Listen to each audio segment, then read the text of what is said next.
नमस्कार, नवीन व्हिडिओमध्ये तुम्हा सर्वांचं खूप खूप स्वागत करते। आज आपण सॉक्सला पायात नाही तर चप्पलला या ठिकाणी घालणार आहोत आणि त्याचे आपल्या रोजच्या कामामध्ये खूप महत्त्वाचे असे फायदे या ठिकाणी होणार आहे।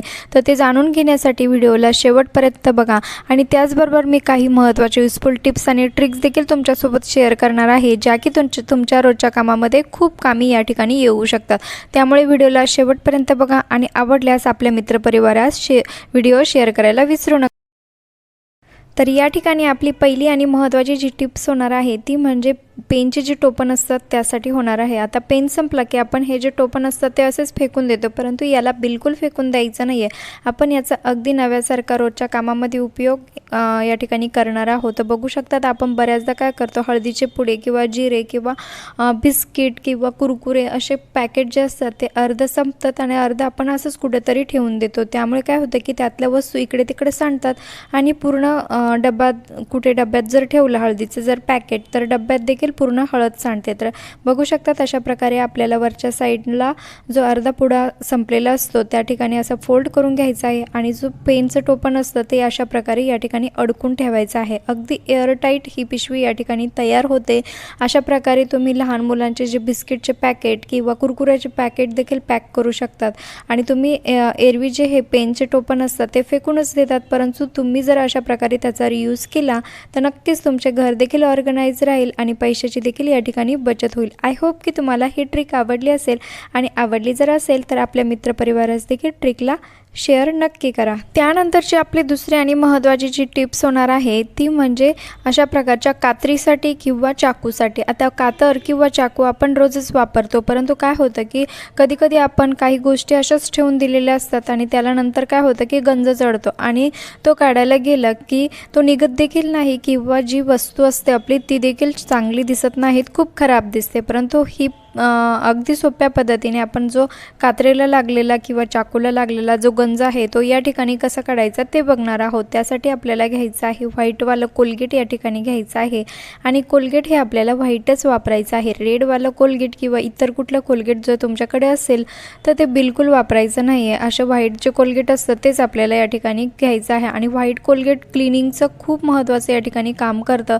त्यानंतर आपल्याला यासोबत घ्यायचं आहे जे व्हाईट मीठ असतं ते आपल्याला वापरायचं आहे। जे आपण भाजीमध्ये टाकतो ते मीठ आपल्याला यावरती टाकून घ्यायचं आहे आणि त्यानंतर आपल्याला याची क्लिनिंग करायची आहे। आता समजा तुमच्याकडे दुसऱ्या देखील वस्तूंना अशा प्रकारे गंज लागलेला असेल तर त्यातला देखील तुम्ही या पद्धतीने अगदी आरामात आणि अगदी सोप्या पद्धतीने काढू शकतात। बघू शकतात मी इथे कुठल्याही प्रकारचं याला घासलेलं वगैरे नाही आहे, फक्त हाताने मी याला थोडंसं चोळून घेत आहे आणि रिझल्ट अगदी मी तुमच्या समोरच दाखवत आहे। बघू शकतात मी तुम्हाला ही कातर जी आहे ही धुवून दाखवत आहे। आता पण याला कोलगेट लावल्यामुळे अगदी चकाकी याला आलेली आहे आणि कोलगेट जे असतं ते क्लिनिंगचं काम करण्यामध्ये खूप मदतीचं आपल्याला ठरू शकतं। कुठलेही क्लिनिंगचं कामामध्ये आपण कोलगेटचा वापर नेहमी करतोच आणि बघू शकतात गंज जिथे लागलेला असतो त्या जागेवर देखील आपण कोलगेटच्या मदतीने तो जो गंज आहे तो काढू शकतो। बघू शकतात कातर अगदी नव्यासारखी या ठिकाणी झालेली आहे। त्यानंतर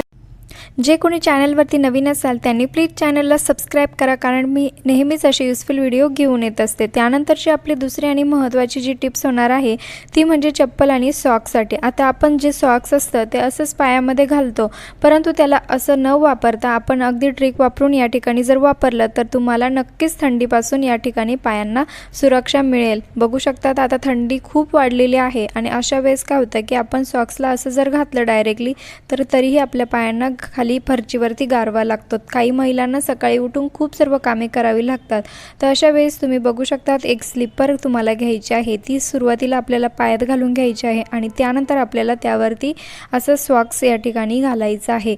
आणि हो, तुम्ही हा व्हिडिओ कुठल्या गावातून किंवा शहरातून बघत आहात ते देखील मला कमेंट्सद्वारे नक्की कळवा, जेणेकरून मला कळेल की माझा व्हिडिओ कुठे कुठे पोहोचला ते।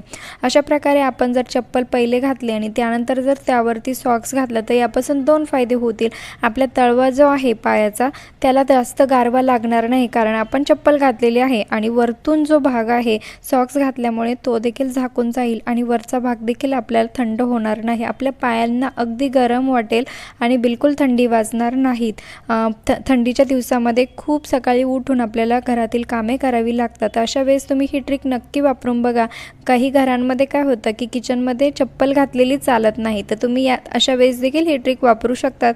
कोणाला कळणार देखील नाही तुम्ही सॉक्सच्या आतमध्ये चप्पल घातलेली आहे आणि यापासून खूप आपल्या पायांचं संरक्षण देखील होतं. मी स्वतः याचा ट्राय करते आणि त्यामुळेच तुमच्यासोबत ही ट्रिक मी शेअर केली. चालताना देखील अगदी कम्फर्टेबल असतं, बिलकुल पाय सरकत नाहीत किंवा चालायला देखील कुठलं अनकम्फर्टेबल वाटत नाहीत. आय होप की तुम्हाला ही ट्रिक आवडली असेल. लाईक करा, शेअर करा.